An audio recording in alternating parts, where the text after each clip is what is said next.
حضرت یوسف علیہ السلام کیا تھے؟ وہ غیر معمولی ہینڈسم تھے، لہٰذا ایک ایسی عورت کہ جس کے ہاتھوں میں وہ پلے تھے اس کے لیے بھی وہ irresistible ہو گئے، لہذا اس نے پہلے اشارے کیے ہوں گے کتنے ہی، لیکن حضرت یوسف علیہ السلام چونکہ بہرحال ایک نیک انسان تھے، انہوں نے اس کو اگنور کیا، اور پھر آخر اس نے کھل کر اظہار کیا۔ حضرت یوسف نے وہاں سے جان بچائی، بھاگے، اللہ تعالیٰ نے ان کی مدد کی، دروازے کھل گئے۔ اور پھر کیا ہوا کہ دروازے پر اس عورت کے شوہر سے ملاقات ہوئی، تو یہ بھی کیا ہے، یہ قرآن مجید نے ایک پریسیڈنٹ سیٹ کیا ہے کہ مرد دھوکے میں آ جاتا ہے کہ شاید اگر میں اس طرح کروں گا تو بس، کیونکہ یہ عورت نے اگر مجھ سے کوئی خواہش کا اظہار کر دیا ہے تو اس میں میرا کیا قصور ہے۔ لیکن جب بھی ایکسپوز ہوگی تو فوراً سارا کا سارا مدعا مرد پہ ڈالے گی، جیسے حضرت یوسف علیہ السلام پر اس عورت نے سارا مدعا ڈال دیا۔ اور جب خامن سے ملاقات ہو گئی تو کہا کہ کیا سزا ہونی چاہیے اس شخص کی جو تمہارے گھر والوں کے ساتھ کوئی برا ارادہ رکھے، الا یسجن او عذاب علیم، سوائے اس کے کہ اسے جیل میں بند کر دیا جائے یا بڑی سخت سزا دی جائے۔ تو حضرت یوسف علیہ السلام اکے بکے رہ گئے، ہی راودتنی عن نفسی، اس نے مجھ سے اپنی خواہش کا اظہار کیا تھا۔ لیکن بہرحال اس نے کیا، اللہ تعالیٰ نے کیسے انہیں بچایا وہ کیا ہے، وہ پورا واقعہ آپ کو معلوم ہے۔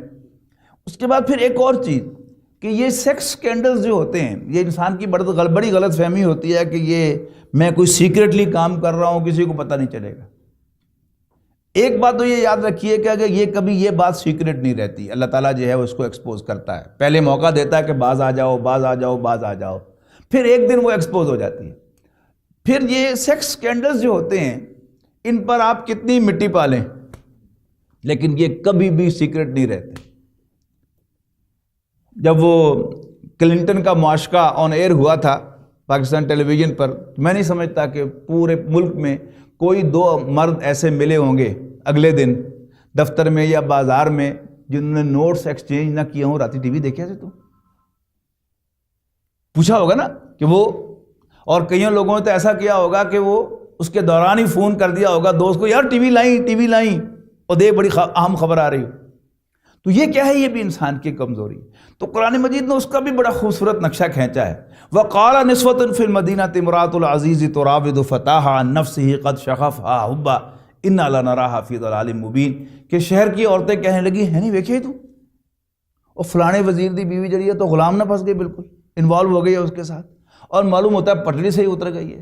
اچھا، اب جب اس نے سنا کہ یہ باتیں جو ہیں میرے بارے میں دوسری عورتیں شہر کی کر رہی ہیں، اب وہ دوسری عورتیں کون ہوں گی؟ وہ اسی لیول کی وزیروں کی بیویاں اور بڑے بڑے جو ڈگنیٹریز ہیں ان کی بیویاں ہوں گی، ان کے گھر میں بھی ملازم تھے، کام کرتے تھے، and they had never a persuasion for them. تو اب فوراً وہ سوچ رہی ہیں کہ یہ ہوا کیا، ایسی عورت تھی بھی نہیں۔ اب عورت نے کیا کیا، اب اپنی صفائی کے لیے اس نے ایک دعوت ارینج کی، ایک ریسیپشن ارینج کی ان کے لیے۔ اب یہ کوئی بیچاری جھگیوں میں رہنے والی عورتیں تو نہیں تھی کہ آتے ہی فٹافٹ دیکھیں کہ جی کھانا کب آ رہا ہے اور آتے ہی کھانا شروع کر دیں۔ کھاتے پیتے گھرانوں کی عورتیں ہیں۔ اب آ کے اب آپ نوٹ کریں کہ وہ کیا کہہ رہی ہوں گی ایک دوسرے سے، ارے یہ وہ جو لڑکا ہے یوسف، تمہیں پتا ہے کہ ان میں سے وہ کون سا ہے؟ مجھے نہیں پتا، تمہیں پتا ہے؟ تمہیں پتا ہے؟ اب اسے بھی پتا تھا کہ یہ کیا کھس پھس کر رہی ہیں، خسر پھسر کر رہی ہیں ایک دوسرے کے ساتھ۔ اس نے استادی یہ لگائی ہوئی تھی کہ حضرت یوسف کو کسی کچن وغیرہ میں مصروف رکھا ہوا تھا، تو ادھر انہیں وہ کھانے پینے کا سامان سرو کر دیا، چھری کانٹا دے دیا، کیک یا پھل دے دیا کاٹنے کے لیے، اور کہا بسم اللہ کریں۔ اب جب ہر عورت کاٹنے لگی تو وہ بھوکی تو تھی نہیں کہ پھٹافٹ کھانا شروع کر دیتی، وہ جو اس کی جو کیوروسٹی تھی کہ وہ منڈا کیڑا، وہ تو جو کی تو برقرار تھی۔ این اس وقت اس نے ان کے پیچھے کی طرف دیکھا، رہا اے یوسف ذرا گل سنی میری۔ اب کیا ہونا تھا نیچرلی کہ تمام عورتوں نے وہ پھل کاٹتے ہوئے یا کیک کاٹتے ہوئے غیر ارادی طور پر مڑ کے پیچھے دیکھنا تھا، اور پھر جب پیچھے دیکھا تو وہ کٹ جو ہے وہ ہاتھ پہ لگ گیا۔ اب ان عورتوں نے کیا کہا، ان کو سمجھ آ گئی کہ واقعی یہ منڈا واقعی اس قابل تھا کہ اس کی خواہش کا اظہار کیا جاتا، کہ قرآن مجید نے اس کا جو نقشہ کھینچا ہے، فلما رأینہ اکبرنہ، کہ جب انہوں نے یوسف علیہ السلام کو دیکھا تو حیران رہ گئیں۔ وَقُلْنَا حَاشَ لِلَّهِ، کہنے لگی ہائے اللہ، مَا هَذَا بَشَرًا، یہ تو کوئی انسان ہے ہی نہیں، ان هَذَا إِلَّا مَلَكٌ کریم، یہ تو کوئی بڑا باعزت فرشتہ ہے۔ اب وہ بولی فَذَلِكُنَّ الَّذِي لُمْتُنَّنِي فِيهِ، ہونے لگا جی پتا یہ تھا وہ لڑکا جس کی وجہ سے تم مجھے باتیں بنا رہی تھی. یس وَلَقَدْ رَاوَدتُّهُ عَن نَفْسِهِ، میں نے واقعی اس سے خواہش کا اظہار کیا تھا. فَاسْتَعْصَمَ، لیکن اس نے اپنے آپ کو تھام کے رکھا. وَلَئِن لَّمْ يَفْعَلْ مَا أَمُرُهُ لَيُسْجَنَنَّ وَلَيَكُونَ مِنَ الصَّاغِرِينَ. اب بھی اگر یہ میری بات کو رسپونڈ نہیں کرے گا تو پھر جیل میں بند کر دیا جائے گا اور پھر یہ بے عزت ہو کے رہ جائے گا. اس پر جو رسپونڈ کیا ہے حضرت یوسف علیہ السلام نے، وہ ہے اصل میں ہم مردوں کے لیے قرآن مجید کی رہنمائی. حضرت یوسف علیہ السلام نے کہا کہ رب السجن احب الی مما یدعوننی الیہ، یعنی انہوں نے اپنے مسئلے نہیں دکھائے ہے جو مرضی کر لو تسی، میں اگے بھی نہیں سی تانوں کوئی ہاں کیتی تو ہن بھی نہیں کرنی، نہیں. انہوں نے رب العالمین سے کہا کہ اے ربا، جدھر مجھے یہ بلا رہی ہیں اس سے مجھے جیل اچھی ہے، اور اگر تو نے ان کے ٹریپ کو مجھ سے پرے نہ ہٹایا اسبو الیہن، تو میں ان کی طرف مائل ہو جاؤں گا. واکم من الجاہلین، اور پھر میں بھی جذباتی ہو جاؤں گا. مزید برآں واقعے میں آگے جا کر ہوا کہ بادشاہ نے خواب دیکھا اور حضرت یوسف علیہ السلام نے خواب کی تعبیر بتا دی. بادشاہ بڑا امپریس ہوا کہ اتنا ذہین آدمی جیل میں کیا کر رہا ہے، میرے پاس لے کے آؤ اس کو. تو حضرت یوسف کی طرف پیغام آیا تو حضرت یوسف نے آنے سے انکار کر دیا کہ مجھے ایک فرد جرم عائد کر کے جیل میں بند کیا گیا تھا. اگر میں مجرم ہوں تو مجھے سزا کاٹنے دو، اور اگر میں مجرم نہیں ہوں تو let it first be clear کہ میں نے کوئی خیانت نہیں کی.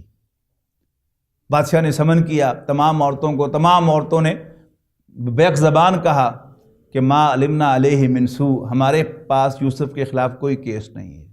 اور وہ عورت بھی بک پڑی کہ یس میں نے اس سے خواہش کا اظہار کیا تھا. اس وقت حضرت یوسف علیہ السلام نے کہا کہ میں نے یہ سب کچھ، یہ کیس جو ری اوپن کروایا ہے، یہ اس لیے نہیں کرایا کہ میں بڑا پاک باز آدمی ہوں، اس لیے کرایا ہے تاکہ وہ میرا جو مالک تھا عزیز مصر وہ جان لے انی لم اخنہ بالغیب، کہ میں نے اس کی عدم موجودگی میں اس کے ساتھ کوئی خیانت نہیں کی. ادروائز وما ابرئ نفسی، 13واں پارہ شروع ہو رہا ہے ان الفاظ سے، آپ کو یاد ہی ہوں گے کہ میں بھی اپنے نفس سے مبرہ نہیں ہوں. ان النفس لامارۃ بالسوء، یقیناً نفس تو برائی کا حکم دیتا ہی ہے. یعنی ایک مرد کے پرسپیکٹو سے اگر آپ دیکھیں تو یہ انسان کی سب سے بڑی کمزوری ہے مرد کی. عورت کی سب سے بڑی کمزوری ممتا ہے، اس کی اولاد ہے. مرد کی سب سے بڑی کمزوری جو ہے وہ سیکس ہے. اگر آپ اس ریئلٹی کو ریئلائز نہیں کریں گے تو دین کا ایک پورا سیکشن جو ہے وہ آپ کی سمجھ میں نہیں آئے گا. کہ ستر و حجاب کے احکام کے پردہ ہو اور سیگریگیشن ہو، مرد اور عورت علیحدہ ہوں، آواز کا بھی پردہ اور اس کا بھی پردہ کیوں ہے؟ اس لیے کہ یہ مرد کی کمزوری ہے اور اس میں لوز عورت کرتی ہے. تو عورت کا پر اللہ تعالیٰ کا احسان ہے کہ یہ احکام دیے گئے ہیں کہ جب تب کوئی مرد 2 گواہوں کی موجودگی میں تمہارے روٹی، کپڑا، مکان اور عزت آبرود کی حفاظت کا ذمہ نہ لے لے اور تمہیں اپنی وراثت میں شریک نہ کر لے تو تم اس کو اسمائل بھی پاس نہ کرنا. یہ دین کے پورے احکام کا خلاصہ میں عرض کر رہا ہوں کہ یہ تبھی سمجھ میں آئے گا کہ یہ بات سمجھ میں آتی ہو کہ مرد جو ہے یہ بھیڑیا ہے اور یہ کریزی ہے عورت کے لیے. تب جو ہے وہ دین کے یہ احکام سمجھ میں آئیں گے، ورنہ دین کے یہ احکام سمجھ میں نہیں آتے تھے. تو قرآن مجید جو ہے وہ ہم پڑھ کیا رہے تھے کہ قرآن مجید ہدایت کیسے دیتا ہے. کہ آپ قرآن مجید پڑھ رہے ہوں تو آپ کو سٹرائک ہو کیوں یہ میں تو یہ وہی حرکت کر رہا ہوں. وما ابرئ نفسی ان النفس لامارۃ بالسوء رب السجن احب الی مما یدعوننی الیہ والا تصرف عنی کیدہن اصب الیہن واکن من الجاہلین. صوت القراء يناديكم يا أهل الله نوافيكم بكلام يتلى يهدي